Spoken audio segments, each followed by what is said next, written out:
जय हिंद बच्चों। आज हम सब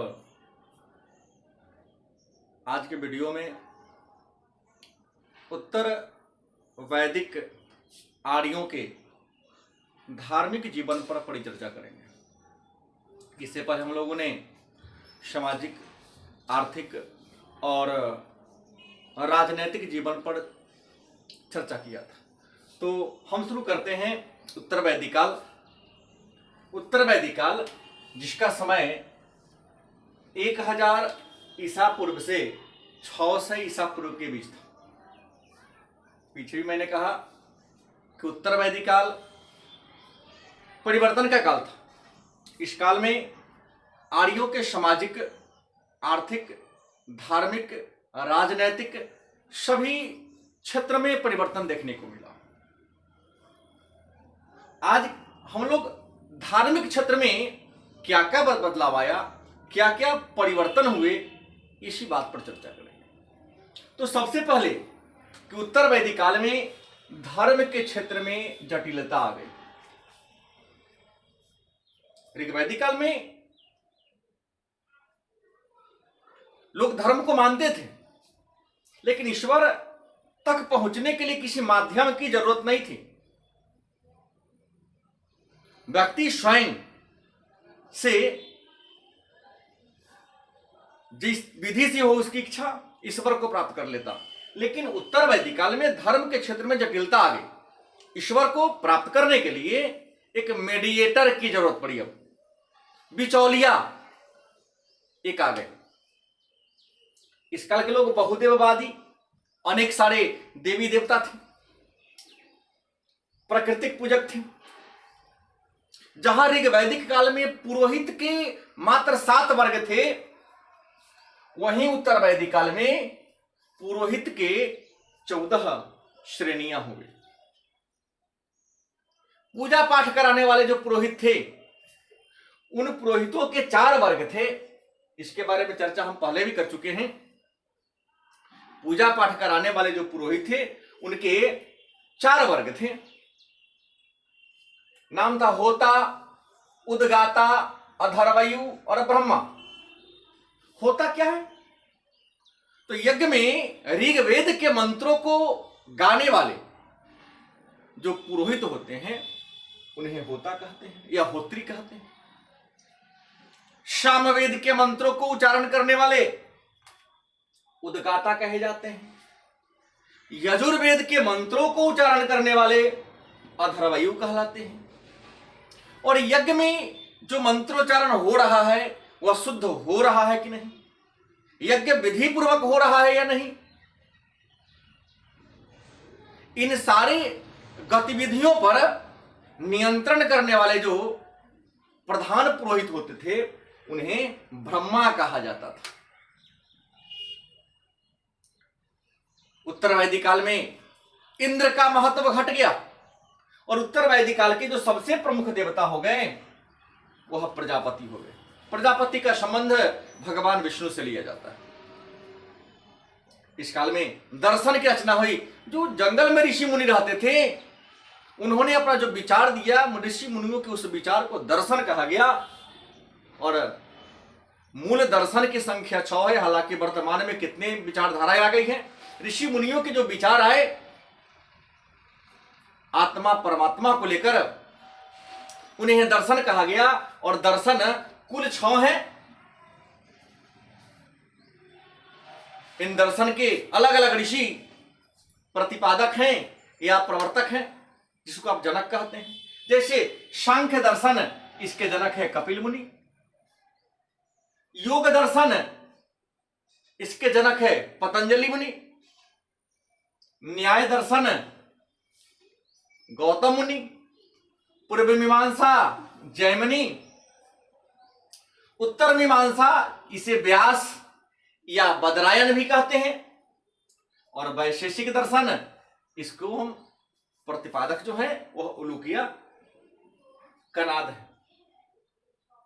उत्तर वैदिक काल में गृहस्थ जीवन में जो लोग रहते थे, उनके लिए भी यज्ञ करना अनिवार्य कर दिया गया। हालांकि गृहस्थ का सबसे बड़ा धर्म है, यज्ञ है, कृषि कार्य करना। लेकिन उत्तर वैदिक काल में गृहस्थ जीवन में रहने वाले लोगों को भी 5 महायज्ञ करने के लिए प्रेरित किया गया, उस्काया गया। वे 5 यज्ञ कौन थे? तो ब्रह्म यज्ञ। मन में प्रश्न होगा कि ब्रह्म यज्ञ क्या है? तो ऋषि मुनियों को प्रसन्न करने के लिए, जो प्राचीन काल के जो बड़े ऋषि महर्षि हैं, उन्हें खुश करने के लिए जो यज्ञ किए जाते हैं, उन्हें ऋषि यज्ञ कहा जाता है या ब्रह्म यज्ञ कहा जाता है। ऋषि मुनि को प्रसन्न करने के लिए, देवताओं को खुश करने के लिए देव यज्ञ किया जाता है।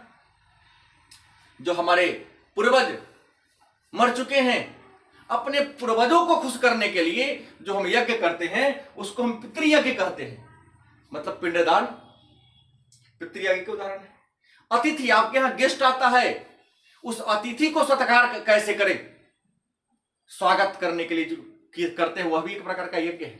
या अतिथियों का सत्कार, आगंतुकों का स्वागत एक प्रकार का यज्ञ है। उसे मनुष्य यज्ञ की श्रेणी में रखा गया है। और मनुष्य के अलावे भी इस सृष्टि पर अनेक सारे जीव जंतु हैं, छोटे छोटे चींटी से लेकर विशालकाय हाथी तक। तो उन सभी को भोजन करा देना, भोजन देना, जैसे चींटी के आगे मीठा रख देना, चीनी रख देना। पक्षियों के लिए अपने घर के दरवाजे पर या घर के छत पर रोटी का टुकड़ा या चावल रख देना। तो उन पशु पक्षियों को भोजन कराना भी एक प्रकार का यज्ञ है। इसे कहा गया भूयज्ञ।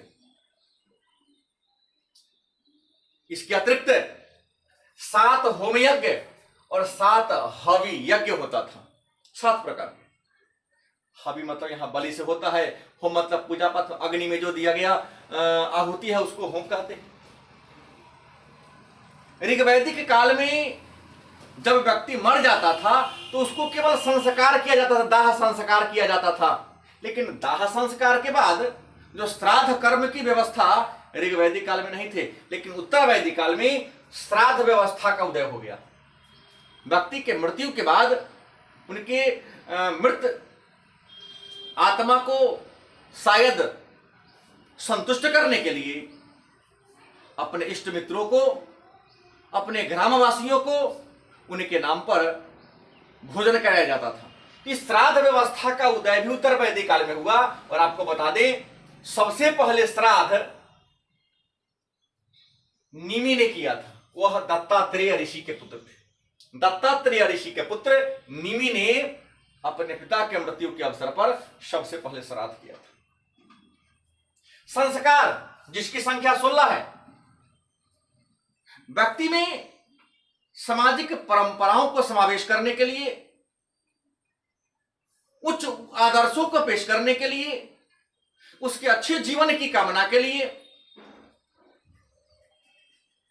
16 अलग अलग उम्र में अलग अलग प्रकार के अनुष्ठान का आयोजन किया जाता था, उसे संस्कार कहते हैं। और संस्कारों की संख्या 16 है। इस 16 संस्कार में जो सबसे पहला संस्कार है वह गर्भधारण संस्कार है। दूसरा पुष्पवनम, तीसरा सीमंतोनयन, चौथा जात कर्म, 5वां नामकरण। ये क्रमशः है। कई बार बड़े परीक्षाओं में पूछा जाता है कि 5वां नंबर संस्कार कौन है, 6ठा नंबर संस्कार कौन है। ध्यान रखें, क्रमशः लिखा हूं। 6ठा निष्क्रमण, 7वां अन्नप्राशन, 8वां चौल कर्म, 9वां कर्ण भेदन, नंबर 10 विद्यारंभ, नंबर 11 उपनयन, नंबर 12 वेदारंभ, 13 केशांत, 14 समावर्तन, 15 विवाह, 16 अंत्येष्टि।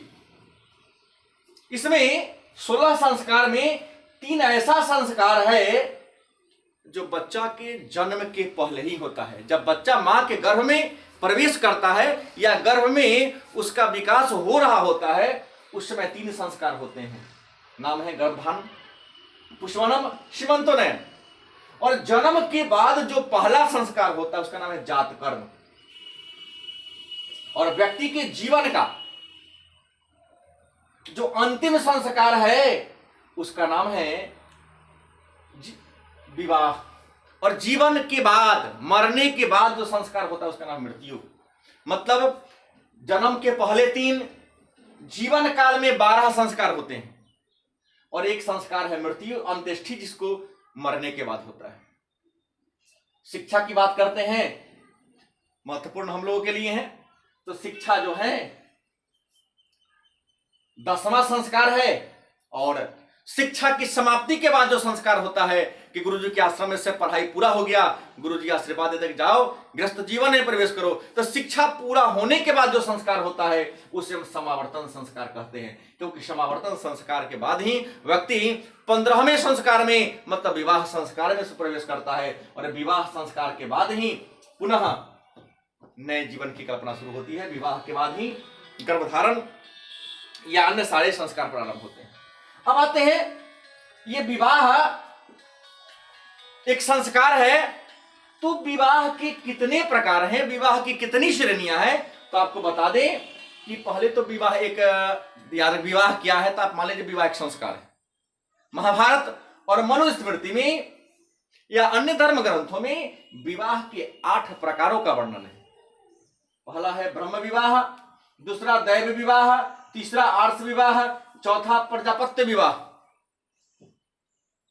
5वां असुर विवाह, 6ठा राक्षस विवाह, 7वां गंधर्व विवाह, 8वां पिशाच विवाह। लेकिन हमारे समाज में, हमारे धर्म ग्रंथों में इन ऊपर के जो 4 विवाह के प्रकार हैं इसको सामाजिक मान्यता प्राप्त हैं, लेकिन ये जो नीचे वाला 4 है, असुर, राक्षस, गंधर्व और पिशाच, इस विवाह को सामाजिक मान्यता प्राप्त नहीं है। धन्यवाद।